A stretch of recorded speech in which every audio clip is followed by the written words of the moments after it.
शरीर सुखाच्या मागणीवरून महिलेचा खून, खेडपिंपरी गावातील महिलेचा खून, प्रेत एकलासपूर शेत शिवारात। मंगरुळचव्हाळा पोलीस स्टेशन येथील खुनाचा गुन्हा स्थानिक पोलीस शाखेने उघड।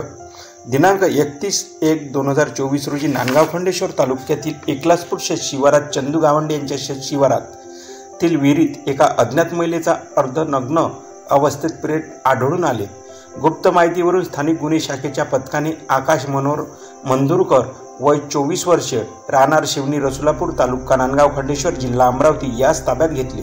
स्थानिक गुन्हे शाखेच्या पोलिसांनी विचारपूस केली असता मयत महिला ही खेडपिंपरी गावातील असल्याचे सांगितले। तो मागील 3 महिन्यापासून त्या महिलेसोबत फोनवरून बोलत होता। दिनांक 25/1/2024 रोजी ती महिला नांदगाव खंडेश्वर येथे तहसीलच्या कामानिमित्त आली होती। तहसीलचे काम आटपून दोघेही भेटले व संध्याकाळी आकाश नंदुरकर यांच्या एकलासपूर शेत शिवारातील शेतात गेले। आकाशने शरीर सुखाचे संबंध प्रस्थापित करण्यासाठी सदर महिलेची जबरदस्ती केली असता दोघांमध्ये वाद निर्माण झाला व आकाशने रागाच्या भरात दगड महिलेच्या डोक्यावरती मारून महिलेचा जीव घेतला।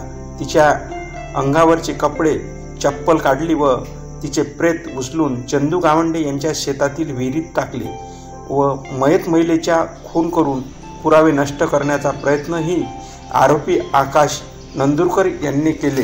आकाश मनोहर मंदुरकर विरुद्ध मंगरुळचव्हाळा पोलिसांनी 02/24 नुसार कलम 174 दाखल करण्यात आली। दिनांक 2/2/2024 रोजी पोलीस रिपोर्टवरून महिलेच्या डोक्यावर मार असल्याने तिचा मृत्यू झाला। त्या आधारे 14/2/2024 नुसार कलम 302/201 भादवी गुन्हा नोंद करण्यात आला। स्थानिक गुन्हे शाखा अमरावती ग्रामीणची कामगिरी चांदूर रेल्वे उपविभाग मंगरुळचव्हाळा हद्दीतील महिलेचा खुनाचा गुन्हा उघड करण्यात आला। सदर कारवाई ही पोलीस अधीक्षक श्री विशाल आनंद, अप्पर पोलीस अधीक्षक श्री पंकज कुमावंत यांच्या मार्गदर्शनाखाली स्थानिक गुन्हे शाखेचे पोलीस उपनिरीक्षक श्री किरण वानखडे यांच्या नेतृत्वात पोलीस उपनिरीक्षक Sagar Hatwar, Moolchand Bambulkar, police head constable Mangesh Lakde, Chandrashekhar Khandare, Sachin Masange, चालक निलेश यांनी या गुन्ह्याचा तपास लावला। Subscribe now and press the bell icon. Never miss an update.